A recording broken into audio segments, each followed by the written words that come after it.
Hi friends, I am Boddu Srinivas. You are watching Dare and Truth Law channel. Today topic Writ of Mandamus.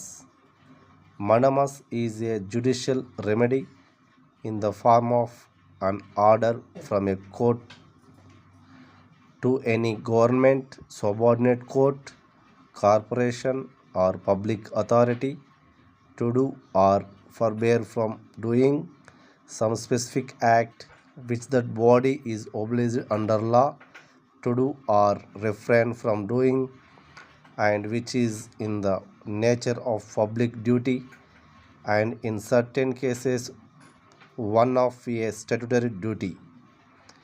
మండమస్ అనేది న్యాయస్థానం నుండి ఏదైనా ప్రభుత్వానికి, subordinate కోర్టుకు, కార్పొరేషన్కు లేదా పబ్లిక్ అథారిటీకి చట్టం ప్రకారం ఆ సంస్థ చేయవలసిన నిర్దిష్ట పనిని చేయమని లేదా మానుకోవలసిన నిర్దిష్ట పనిని చేయకుండా ఉండేందుకు ఇచ్చే చట్టపరమైన ఉత్తర్వును మండమస్ అంటారు. ఇది పబ్లిక్ డ్యూటీ యొక్క స్వభావం మరియు కొన్ని సందర్భాల్లో చట్టబద్ధమైన విధిలో ఒకటి.